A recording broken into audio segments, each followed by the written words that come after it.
Subscribe करें हमारे YouTube channel साधना gold को और पाएं वीडियो सबसे पहले। और हाँ, बेल आइकन दबाना ना भूलें। अब व्यक्ति चाहता तो सुखी है कि भैया मैं सुखी रहूं, मैं आनंद में रहूं, परंतु हो नहीं पाता। हम सोचते तो बहुत कुछ है, हम पे घर भी हो जाए, गाड़ी भी हो जाए, बंगला भी हो जाए, परंतु वो हो नहीं पाता और फिर हम दुखी होते हैं। तो सोचो ही मत तो भैया दुखी नहीं होगा। इसीलिए पिंगला कहती हैं, आशा ही परमम दुखम, आशा ही सबसे बड़ा दुख है, आशा करना छोड़ दो। ऐसे एक व्यक्ति था। अब उसका बड़ा सुंदर परिवार और घर में बालक का जन्म हुआ। सब बड़े प्रसन्न हुए।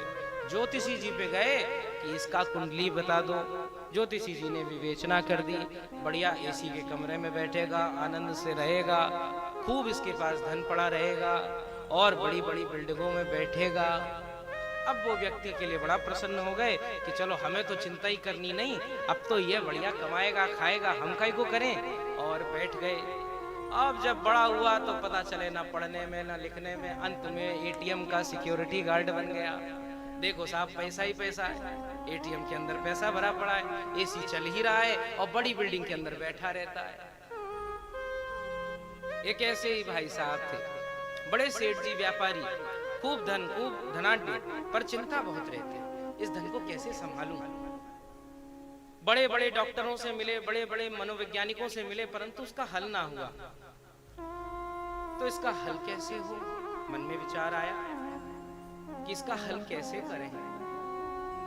तो एक दिन ऐसे बैठे थे, एक व्यक्ति अपनी मस्ती में हरे कृष्ण हरे राम संकीर्तन करता हुआ जा रहा, अपने आनंद में, अपनी मस्ती में। उसको देखकर उनको लगा ये तो प्रसन्न है, ये कितना प्रसन्न है, अगर ये प्रसन्न है तो मैं भी प्रसन्न हो सकता हूँ। अब उसके गाने से वो इतना प्रसन्न हुए कि पहली बार उन्हें रात को नींद आई।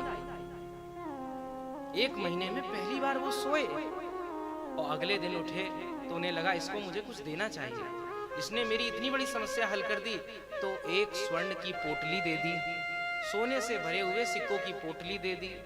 अब वो अगले दिन आया ही नहीं, उसके अगले दिन आया ही नहीं। जिस दिन से सोने की पोटली उसको मिल गई वो आई नहीं। तो अपने मुनीम को सेठ जी ने भेजा कि देखो ये कहाँ है, मैं तो इसके भजन सुन के बड़ा अच्छा आराम मिलता और ये कहाँ खो गया। मुनीम गया तो कुछ पूछ पाछ के बस्ती में गया, बड़ा गरीब सा घर था, झोपड़पट्टी पड़ी हुई। और वहीं झोपड़पट्टी में देखा तो एक पोटली को सामने लिए। अब वो व्यक्ति पोटली की रक्षा में सोच रहा है, अब इस पैसे का मैं क्या कर दूं, अब इस पैसे को मैं कहाँ लगा दूं।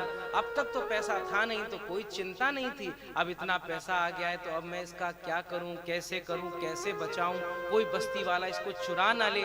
ऐसे कर करके नाना प्रकार की चिंता कर बैठा। ऐसे ही हमारे जीवन में भी हम बहुत सारी चीजों की चिंता पाल लेते हैं। कुछ लोग होते हैं, गाड़ी नई नई खरीदी तो नई गाड़ी के प्रति इतना प्रेम है कि अगर हल्का सा दाग भी लग गया तो बड़े उखड़ जाएंगे, नाराज हो जाएंगे। और वही गाड़ी पुरानी हो जाए तो सारी चिंता से मुक्त रहते हैं। अब वो ठुक भी जाए तो भी इतना कोई मन नहीं रहता।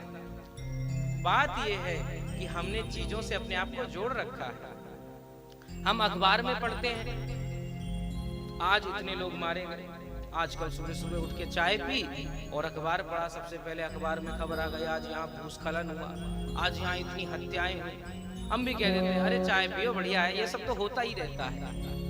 अर्थात हमें किसी के मरने का दुख नहीं हुआ, परंतु जब कोई अपना जाता है तो उसका दुख होता है। तो बात यह है कि मृत्यु का दुख नहीं है, दुख इस बात का है कि हमारा उससे लगाव हो गया है।